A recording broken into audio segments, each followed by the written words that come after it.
All right. Welcome, everybody. Let's get started. So my name's Tom Lowe. I'm here to talk to Anthropic employees and alumni. I'm going to start with a story which explains why I'm here today talking to you. I want to take you back to the late 90s. I remember like it was yesterday. I was sitting in my cube. I could hear the sounds of champagne corks popping and people high-fiving each other. And that's because everybody was excited. We had just done what every tech startup wanted, which was we just had our IPO. People were very happy. And then over the next several months, people got happier and happier because the stock kept going up. And I thought to myself, oh, if the stock keeps going up, I may be able to retire in my 20s. So those of you who know history know that I was at a .com. By 2000, .com bubble burst. My company shut down, and all the stock I held in it went to zero. Now, something important came out of that, and that is I started to educate myself about how my equity worked, because I realized it was an important part of my comp if I was working here in Silicon Valley. And that actually led me to make a career change into financial planning out of tech about a decade ago. And the reason I started this firm today is to help people just like you, Anthropic employees, alumni who have lots of equity, and you want to make sure you get the value out of that equity. And you don't end up in a place like I did where it's not worth anything. So that's why I'm here today. That's why I built this firm. And let's talk about that.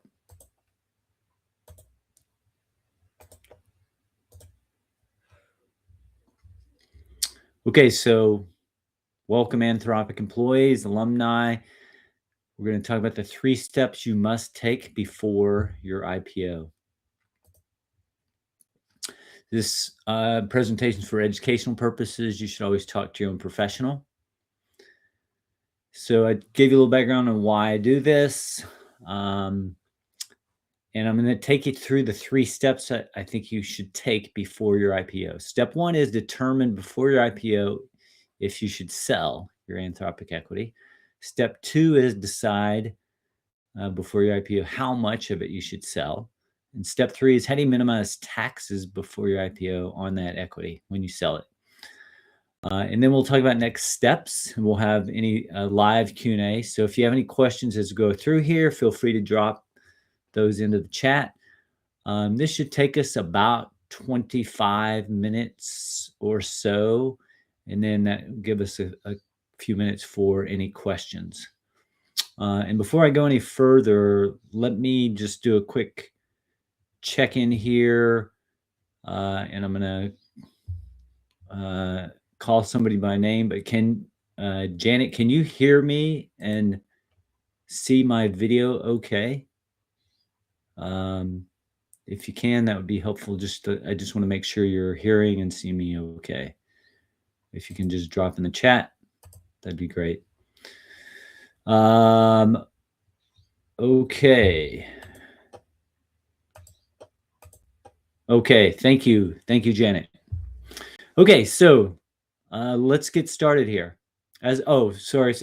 So the live Q&A, if you have questions as we go through here, feel free to drop in the chat and we'll answer those in the Q&A session. Now, I've done a number of these, and what I find is some people are happy to ask their questions during the live Q&A, but some people prefer a more private setting because they have want to talk about their specific situation. They may have questions specific to that. So I'm going to, you should see now a schedule now button. And that is, if you want to chat about your situation, I'll give you can just put time on the calendar for a free virtual Anthropic IPO strategy session. We can talk about whatever your specific situation is, answer your specific questions. Just click on the button.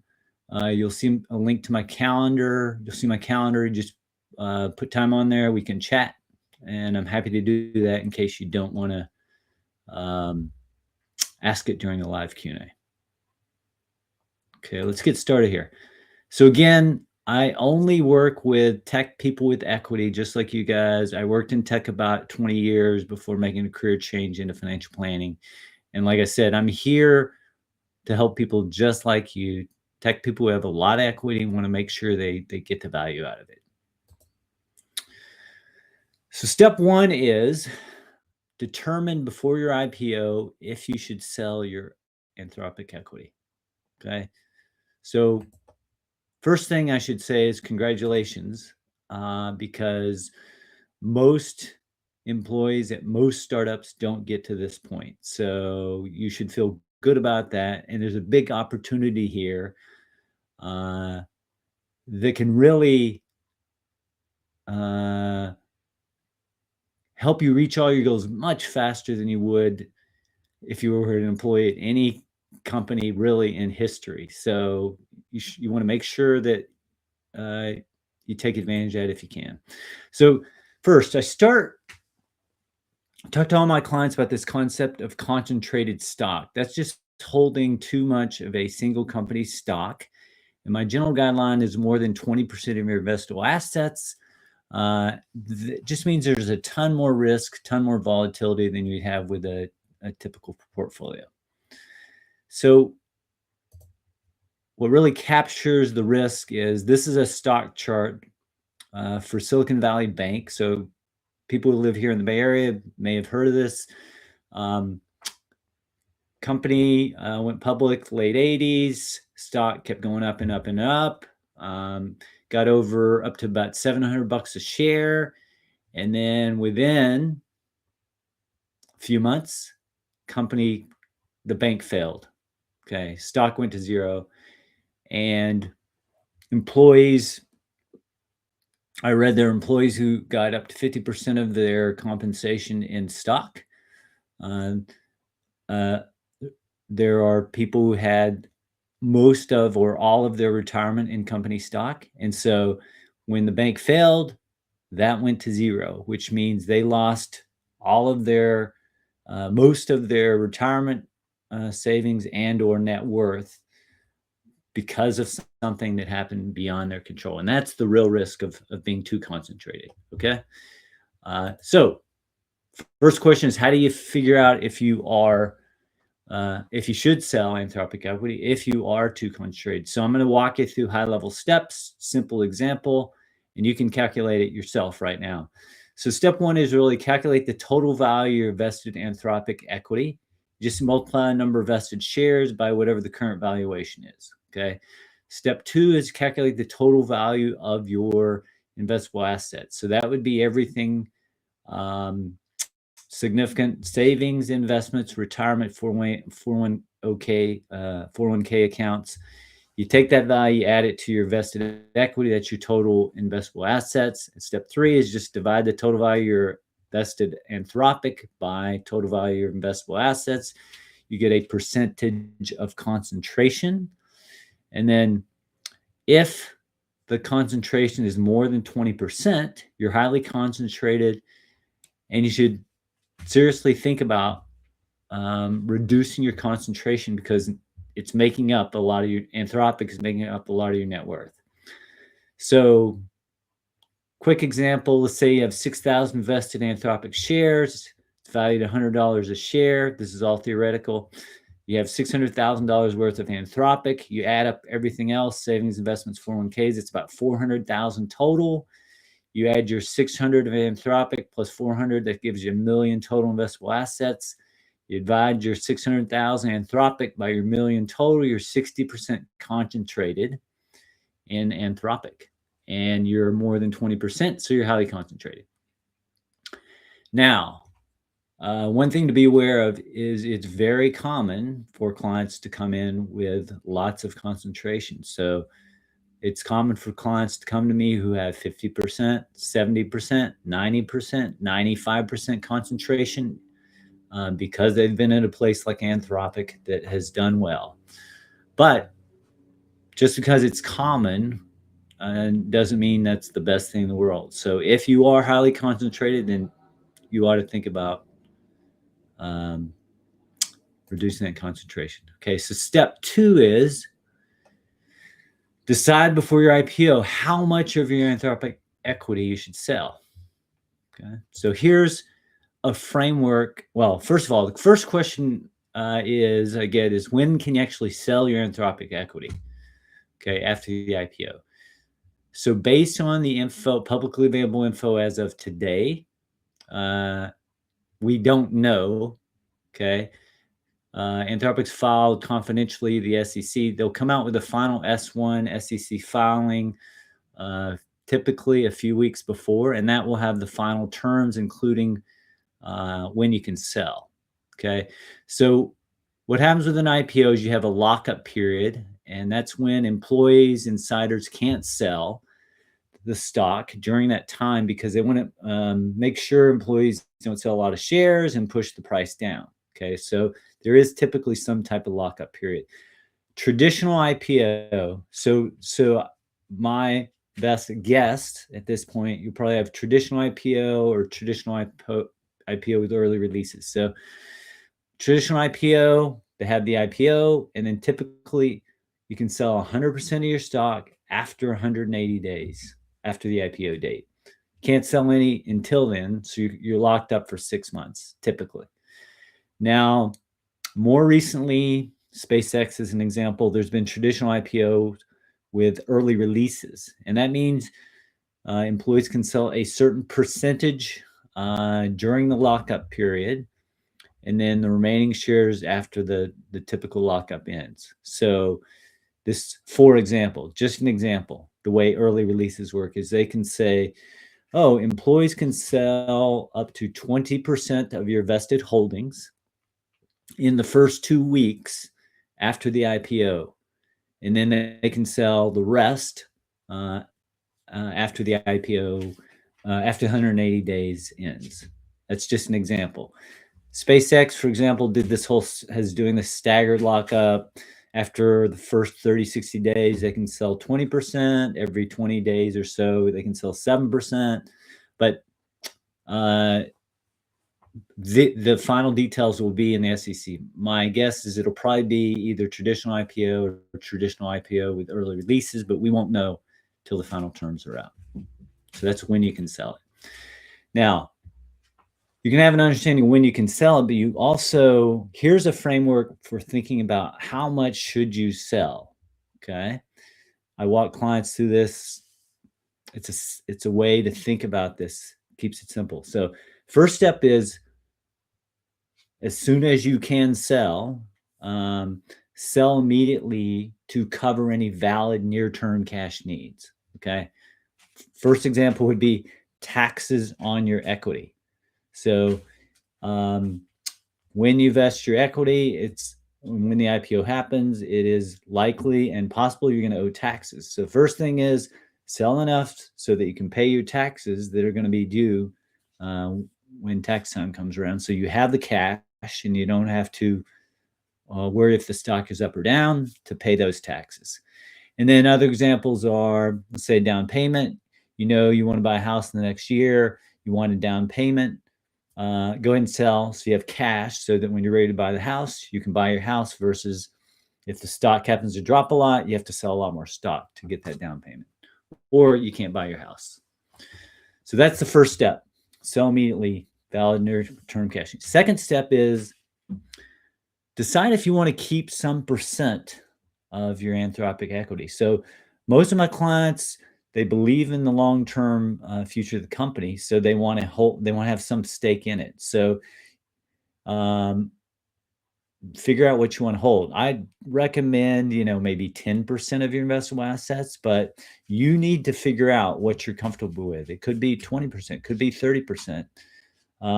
But you got to figure out what you're comfortable with. But what you're saying is, I'm going to take this, keep it for the long term. Long term to me means, 5 years or more, forever. Okay. You take that percent, you set it aside, and then you're left with your remaining shares. Okay. So now you come up with a plan of, okay, how are you going to sell these remaining shares? Now, I will rock, and this is all, everything I'm talking about is also true for former employees, including the lockup period applies to former employees. So there are three ways about how to think about selling your remaining shares. Okay. One is just sell immediately up to whatever the max available, how much you can sell. So if you can sell everything after 180 days, as soon as that's over, just sell it all. Okay. That way you immediately diversify. It's very simple. And it's done. Okay. You don't have to worry about the stock going up or down. The other two versions, most of my clients aren't comfortable with. Other two versions are you sell over time on a schedule. Okay. So you could say, I'm going to sell 10% a quarter over the next 10 quarters, or 25% a quarter over the next 4 quarters. Every quarter, as soon as if you're an employee, the trading window is open. If you're former, then whenever you want, beginning of the quarter, you say, okay, it's open. Now I'm going to sell 25%. Now the benefits are, one, you don't happen to pick this single wrong day when it's at a low point. So it's multiple days, multiple prices. Another is it helps minimize the emotion around this because it's on autopilot. You don't have to think about it. When the quarter's there, you sell the percentage. Okay. That's helpful because you'll recognize once the IPO happens, I've had tons of clients go through this. I have SpaceX employees going through this, which is the stock goes up and down, your emotions, it's a total roller coaster. So by having this as on autopilot, you don't have to worry about that. You just sell. You don't have to worry if it's going to go up or down. Okay. And then other benefit is you can spread it out over multiple years. So your taxes get spread out over multiple years. Now, the next version of this is sell over time on a schedule, but more when the price is higher and less when it's lower. So you could say, I'm going to sell, set price bands. So you could say, okay, if the stock is less than 100, I'm going to sell 15%. If it's between 100 and 150, I'm going to sell 25%. If it's over 150, I'm going to sell 50%, okay, of your remaining shares. So you get to Q the first quarter, the price is at 80, you sell 15%. Get to the next quarter, the price is at 110, you sell 25%, and so on until you sell through your shares. And the benefits are you aren't going to pick the wrong single day. It's on autopilot. You just look at the price and sell that percentage. And you can also spread it out over multiple years. And some people you sell more when it's higher, less when it's lower. Okay, so that's a framework for thinking about how to sell. So let's talk about, and I know that was a lot, but if you want to talk about your specific situation, you may have something different, then feel free to click on that schedule now and put time on my calendar. Okay, let's talk about step 3, minimize taxes before your IPO on your Anthropic equity. So first thing you need to understand is what type of equity do you have? Okay, because each type has a different tax treatment. So restricted stock units, the common types of restricted stock units, RSUs, incentive stock options, ISOs, non-qualified stock options, NSOs. Okay, so they each have different tax treatments. I'm going to run you through this. So first, Anthropic RSUs are double trigger, and that means you're getting paid in shares. It vests with 2 triggers, 2 events. First trigger is it vests over time-based, right? When you're working at Anthropic, so 25% a year over 4 years, like there's a 1-year cliff, and then you vest monthly. So you're vesting over time. And then the second trigger is when there's a liquidity event. So when Anthropic completes its IPO, both triggers have happened. And so you now own those RSUs, okay? Now, the way they get taxed with your IPO is as soon as the IPO occurs, this is typical, you vest because the double triggers happened on all of those RSUs. and then you're going to pay ordinary income tax on those, meaning it's just like your salary. Okay. Whatever the fair market value, as soon as that second trigger occurs. So for quick example, if you vest, first trigger occurs, you vest $100,000 worth of RSUs based on your time. Second trigger, the IPO happens. Now you fully vest your 100,000 in your RSUs. Anthropic would typically sell 30,000 or so to cover your federal state taxes, and then they'll deposit 70,000 in RSUs in your account. So that's how it works logistically.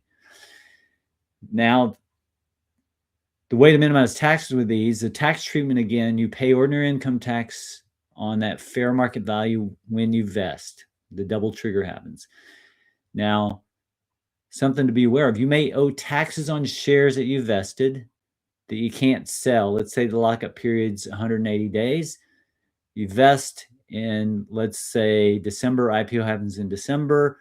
You have to pay, that's in 2026. You have to pay taxes on those in April of 2027, but you can't sell till lockup ends in June of 2027. So you have to be aware of that because you may owe taxes before you can sell. Now, the way to minimize taxes on your RSUs is whichever RSUs you hold more than 1 year after you vest will qualify for the lower long-term capital gains tax rate. So let's say you vest at $100 a share, you hold it more than a year, you sell it $190, then that gain of $90 is taxed at the long-term cap gains tax rate, which is ordinary income. The highest federal is 37%. The highest long-term cap gains is 20%. So you could save 17% on taxes if you hold that. Okay. Incentive stock options. Okay. So these are the right to buy, but you aren't obligated to, and you get a tax benefit. And this is typically the earlier employee you are, more likely you have these. Same thing, they have a vesting schedule. Now the tax treatment is different. So you don't owe any taxes when they grant you the ISOs, when you vest them, and even when you exercise them. Okay. So let's say you exercise today after, and then you can pay this. Here's the key tax benefit. You pay this long-term gains tax rate if you sell more than 2 years after your grant and more than a year after you exercise. Okay. So again, if you meet this criteria, you can save up to 17% on taxes. If you got $1 million, that's $170,000. So that's an opportunity. ISOs have the big opportunity. The key thing to be aware of is you may have to pay what's called alternative minimum tax, AMT. It's just a parallel tax calculation. And the reason why is because when you exercise and hold your ISOs into the next tax year, that difference between your strike price and fair market value counts as AMT income. So you may owe for that. You got to talk to planner or tax person to understand the details there. And then non-qualified stock options, NSOs, right to buy, not as good as ISOs because you don't get the tax benefit, which is when you grant, you don't owe any taxes when they're granted and invested, but as soon as you exercise, you have to pay ordinary income tax. So just like your salary on that spread, the difference between strike price and fair market value. The only other thing to be aware of is these have intrinsic value and time value, meaning that typically these don't expire for 7 to 10 years. So in general, the longer you can hold them, the more value they have. And so unless you have some reason specifically you want to exercise, you may want to hold them to get the full time value out and exercise them a year or two before they expire. But you want to talk to a professional, make sure you understand. Okay, and then I'm going to take you quickly through these 4 tax strategies, how you can diversify your equity without triggering a big tax bill. Because no matter what type of equity you have, you likely have lots of capital gains, okay? And I'm going to give you these high level. First 2 strategies are based on this concept that there's a strategy called tax loss harvesting. means the IRS, when you sell an investment for a loss, you can use that loss to offset a gain. Okay. So tax loss harvesting is a way to do that strategically. So the two ways you can use this is direct indexing is a strategy where you match an index. So like the S&P 500, but instead of buying an ETF that has that, you buy individual stocks. So you may buy a couple of hundred stocks that match the S&P 500. And then what that does is it gives you opportunities to do this tax loss harvesting, because even when the index is up, there are still stocks that go down. And when they go down, you can take those losses. Okay. And then once you have those losses, you can use them to offset gains in your Anthropic equity. And then long short direct indexing is a similar thing, except you add what's called a long short extension, meaning your betting stocks will go up and down. And that just means you can do more tax loss harvesting even when the market goes up instead of down. So it's just direct indexing faster. An exchange fund is you take your shares, your Anthropic shares, you put it into this fund, and you get a share of this fund. And then you have people at all other companies putting their stock in. So it could be somebody from Procter and Gamble or Eli Lilly. They put into it so you immediately get diversified and you don't trigger taxes right away. And then the other one is called a charitable remainder unit trust. Part of estate planning, you transfer shares into a trust, you can diversify without triggering taxes, and then get a yearly income stream from this. And it's a way so you can diversify without paying taxes immediately. So anyway, these are complex. You should talk to somebody who knows how to do these. But there's opportunities. All right. So again, if you want to chat to me about your situation, then click on that schedule now button. I'm happy to do that. And then I want to take you through the last thing before Q&A is just quickly tell you a happy path story, which is clients came to me, had lots of equity, had their IPO, and then they said, what do we do? So we put together a plan. We identified their key goals, important goals. They wanted to buy a house. They had kids. They wanted to make sure they paid for college, and they wanted to get to financial independence early. So company had the IPO. We put together a selling plan, and we were able to, over time, they were able to buy their house. They've put away enough to pay for college for their kids, and they're on track to get financial independence early.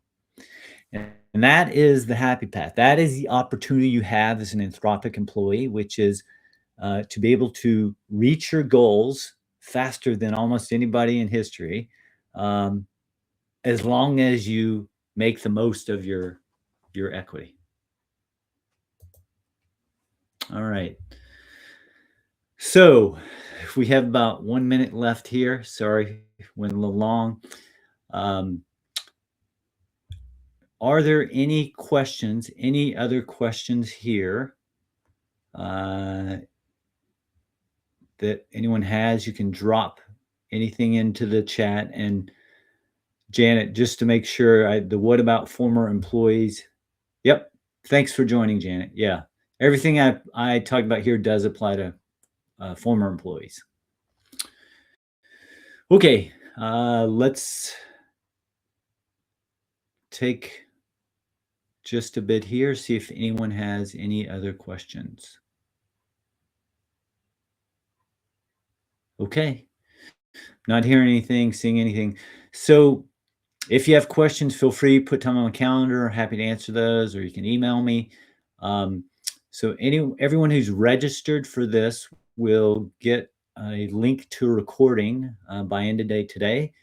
And if you find this helpful, feel free to forward it to any of your colleagues or former colleagues that you think it may help them. Okay. All right. Thank you, everybody, for joining.